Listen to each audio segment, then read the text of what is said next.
Good evening. Welcome to the Glazov gang. Tonight, Mark Durie, a theologian, human rights activist, pastor of an Anglican church, and an associate fellow at the Middle Eastern Forum. He is with us this evening to talk about Islam denial. Mark Durie, welcome to the Glazov gang. It's great to be with you, Jamie. An honor and a pleasure to have you here.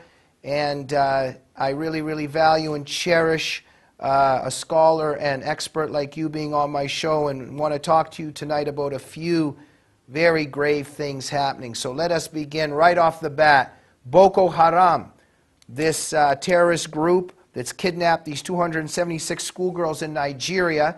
Their group's leader just went on this video praising Allah and vowing to sell these girls on the market, etc., etc. But he's praising Allah, and we know, Mark, that in the West, apart from people like you and Robert Spencer and Pamela Geller and Phyllis Chesler and other very brave voices, our higher literary culture and our media deny the Islamic angle.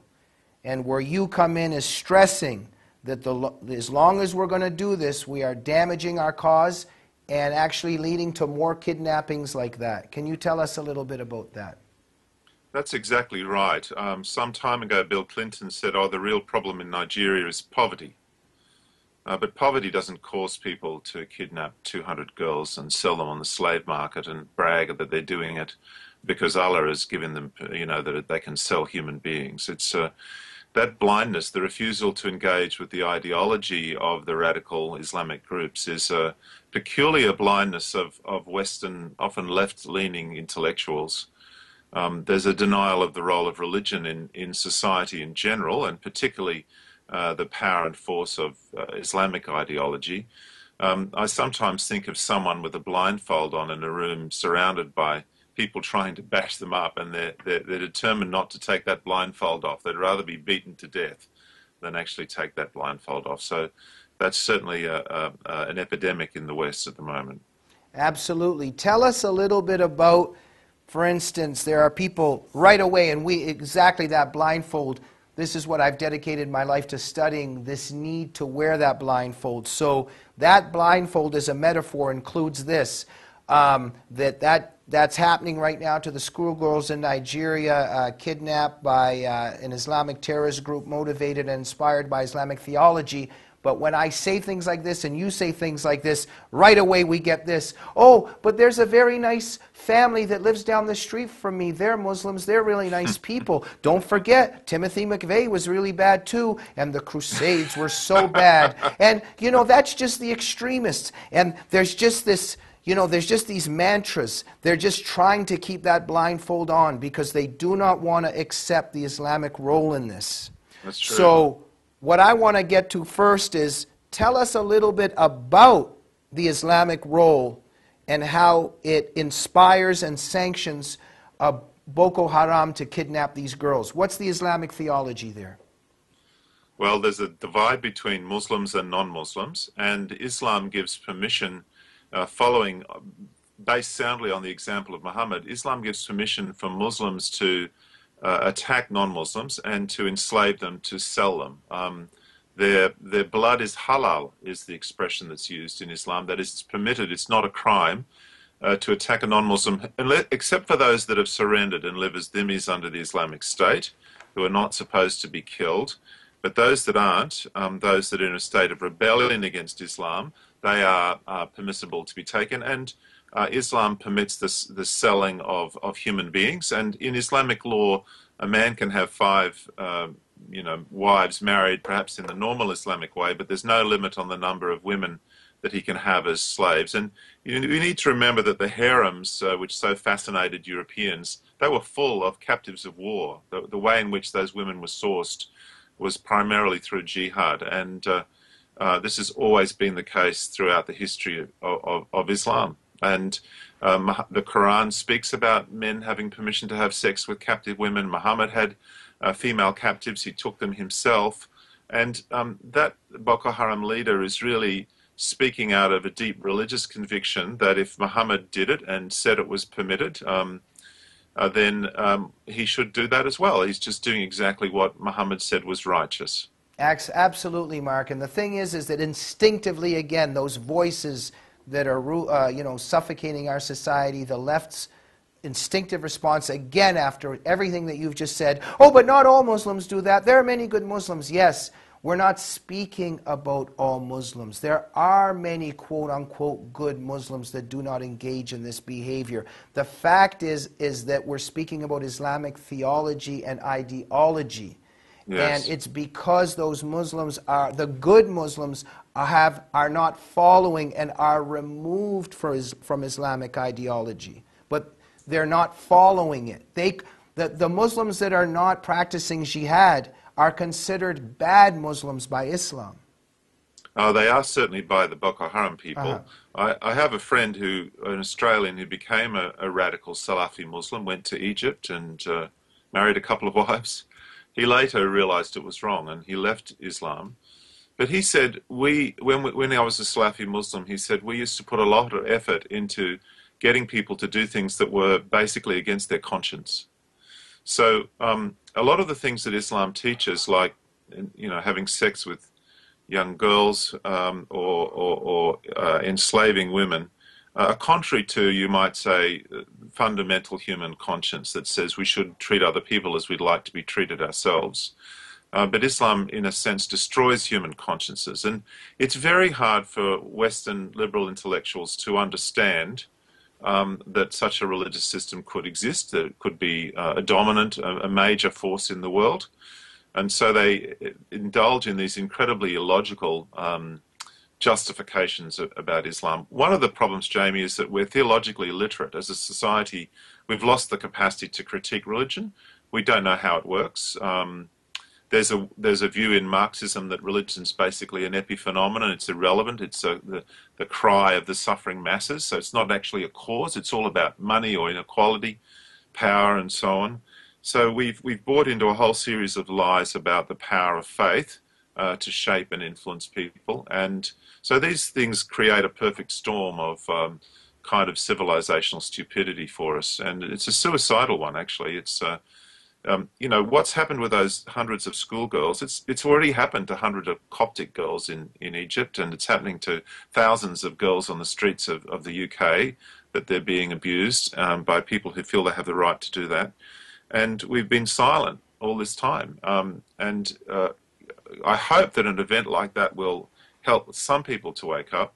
There are certainly some people who are just so hardened in this corrupted and damaging worldview that it's very hard for them to shift. But many people, I hope, are willing to listen and willing to ponder that perhaps the things they've assumed to be true are completely false. Very difficult to break through that wall that the left has built in terms of the denial. After the Boston Marathon massacre, for instance, we see what Tamerlan Tsarnaev was involved in, all the Islamic jihadist themes about his brother Johar and everything he said and was ascribing on the boat about Allah and jihad, etc., etc. And our media simultaneously sitting around, was it the boxing brain damage? Was it the rap lyrics? And it's right there in front of us, and the desire to keep that blindfold on, as you're saying, Mark. And so it's a very powerful self-preservative kind of intuition or drive. That is, people are desperate to preserve their worldview, even though the evidence against it is absolutely overwhelming. And it causes people who you would have thought would be intelligent to come to use the most ridiculous and flabbergasting arguments, really, like, Christians have done bad things in the past, therefore this can't be true Islam. I mean, it's logic 101, it wouldn't pass, but it's comforting. It helps you hang on to something that's somehow protecting you from changing your whole understanding about the world. And Mark, and these are the themes that you brought up in a great, fantastic, superb, powerful article that it was the honor to run at Front Page Magazine that you handed in a little while ago, Tony Blair on the Islamist threat. And, Tony Blair thinks that he got up to make this important speech and how he's being brave to point out the threat of jihad. And yet, on the one hand, as you point out, he did some important things and he said some important things, but based on some real suicidal instincts and flaws. Tell us what they were. Well, his argument was that this movement is global, that it's religious, that it needs to be addressed as such, that it's a pernicious religious global movement. So he's right about that, but yet he's blocked on understanding or analysing that the radical Islamic movements that he's critiquing are actually grafted into and arise in a very obvious way out of the core of Islam itself. So he's desperate to say this is not true Islam, and he's a very interesting guy because he's a religious person, so he should have some understanding of the power of faith. That's led him to acknowledge that radical Islamic movements are religious. But he's unable to trace the foundations of them in Islam itself. The arguments he uses are quite silly, like, oh, we can't call this Islamic because there are some nice Muslims who are pious who disagree with this, or Christians have done bad things in the past. It's really completely irrelevant arguments. I think at base, he has this view that all of this is really a manifestation of intolerance, that is, people thinking they're right. There is a view on people in the left that the real problem in the world is people who think they're right, and that's the real problem with Al-Qaeda. And just a moment's reflection would tell you that's not true. There are lots of people who think they're right, are very decent people, and don't cause murder and mayhem in the world. And Blair himself believes that he's right on certain issues. So he's living in he's constructed a house of cards. It has no logical coherence, but somehow it's protecting something, some perspectives that he's desperate to hang on to. Mark, you point out many important things in that article. You just mentioned two of them, and absolutely, this argument that because there's some Muslims who reject Islamism is somehow a credible argument that Islamism is not a valid interpretation of Islam, and that doesn't add up. And the fact that, they always point to Christians as if anything in Christianity is somehow going to invalidate that jihad is a part of Islam. Let me get to this point, though. Very important. You talk about the conflation of politics and religion, and that this is actually Orthodox Islam. I think that this is a crucial point. Yes, Islam sees no distinction between religion and politics. In the Judeo-Christian tradition, from the earliest period, there's a difference. So you get Aaron, the cultic religious leader, and Moses, the political leader. And later there's a difference between the kingship and the prophets or the priesthood. And then in the exile, Jeremiah asks the Jews in Babylon to honor the country in which they live, seek the well-being of it. There's this distinction between maintaining a religious identity and working with the authorities that you're under. Islam has never accepted that. Muhammad was king. He was general of the army. He was a high priest, if you like, chief lawgiver. He combined all forms of power in one, and that's considered the fundamental gold standard for Islam. So laws are given by Allah. It's human duty to implement Allah's laws. Human beings have no authority to make laws. Islam, classical Islam, didn't even have the words to describe the distinction between ecclesiastical and secular, or spiritual and worldly, which are part of the Christian and coming out of the Jewish tradition. It just didn't have the terminology. And medieval theoreticians like Ibn Khaldun, they severely criticized medieval European Christianity for making a distinction between religion and politics. And they said, that's why you're losing, because you don't fight all your wars for Islam. In Islamic theology, no war can be fought except for a religious purpose. It's illegal not to fight. It's illegal to fight for anything but religious purposes. And that worldview is so alien and strange for Western people to understand. But it needs to be grasped that this is not, radical Islam. This is not Al-Qaeda. This is just a core worldview that's been part of Islam since the very beginning. And Mark, absolutely, in the West, we're always trying to project our own values onto our adversaries and our adversarial ideologies. From my own background, for instance, coming from the Soviet Union, the left in the U.S. was always, Andropov drinks whiskey, and he likes watching Western movies. And here, absolutely, there's this, we don't want to believe that these other ideologies are capable or thinking in ways that we don't think. And I want to ask you, Mark, often the apologists will say, or the Muslim Brotherhood talking points of a lot of these front groups, they'll say, oh, well, there's no compulsion in religion, or if you kill one innocent person, you're killing, all of humanity, etc. Tell us a little bit about abrogation. Yes, abrogation is the doctrine that if Allah contradicts himself in the Quran, I'm putting it a bit polemically, the later word cancels the earlier word. So this is particularly important in the area of violence, because in his earlier career, Muhammad was unable to use violence, but when he was able to, Allah told him to use it. And so in Islam, the later verses in the Quran are much more violent, and they basically command unlimited war against non-believers, and they abrogate or cancel the earlier verses. So a very standard interpretation of the Quran is that there's no compulsion in religion was cancelled by the verse of the sword, which says, kill the unbelievers or fight them until they surrender. And you can make the Quran mean many different things. So you can take verses from Muhammad's earlier time and flash them forward and say, well, that's the true Islam, while the other verses are actually, in a sense, cancelling them. Another view is that both verses are valid, and you use the highest level of violence that is permissible under any circumstance. So, yes, there's no compulsion in religion, and forgive the unbelievers if you're vulnerable and in a weak position.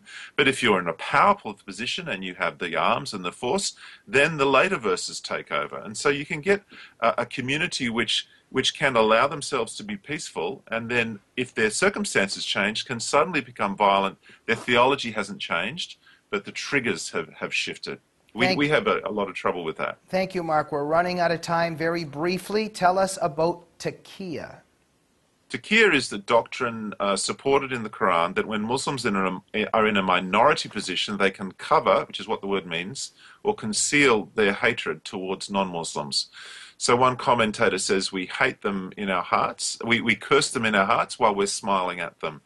And so this is the doctrine that it's permissible to lie, and particularly to lie about your friendliness to non-Muslims if they are in a position of custodians of your safety. So this definitely applies to non-Muslims living in the West. They are encouraged or permitted to be friendly, because normally if they were dominant, they're not allowed to be friends with non-Muslims. So that's a very important principle in dealing with Islam when it's in a minority position. And so, in other words, there may be some Muslims that smile and are very friendly with the infidel, but are very capable of killing the people that they're smiling at. Absolutely. One commentator said our hearts are comforted by hatred while we're smiling at them.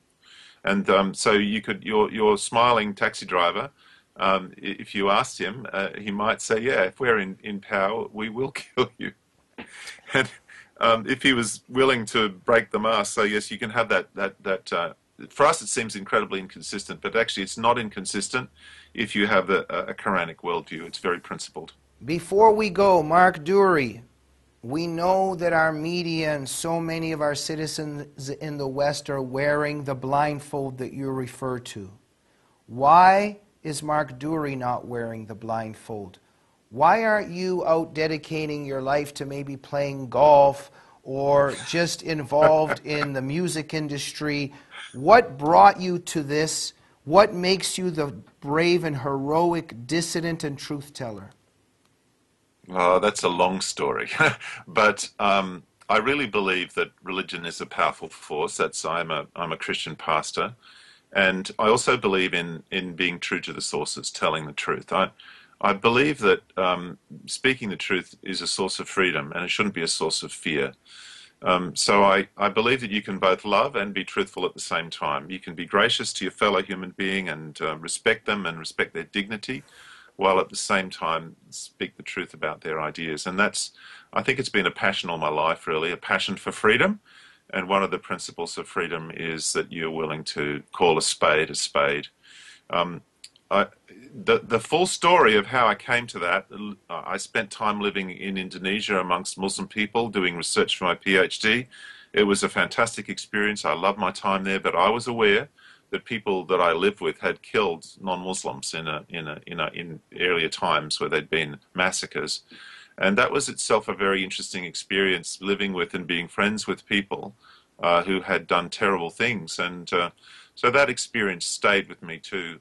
I had a whole number of other very formative experiences after 9/11, engaging with Muslims in the local community, and that challenged me a great deal. So it's been a whole number of combinations, but for me, probably above all, it was making a decision to actually read the life of Muhammad and the Hadiths, and to say, if this was the best example, what would it require? And that led me to the conclusions that I've come to. Absolutely incredible. Mark Durie, thank you very much that in this world of cowardice and where people turn their back on suffering and on the truth, that there's a brave person like you so nobly and heroically standing up for the truth and on the front lines defending our civilization against those that want to destroy it. Thank you for everything that you are and everything that you do. It's an honor to be speaking with you tonight. Thank you, Jamie. Thank you, Mark Durie, and we hope you'll be back on the Glazov Gang. And thank you for watching the Glazov Gang. We'll see you next week.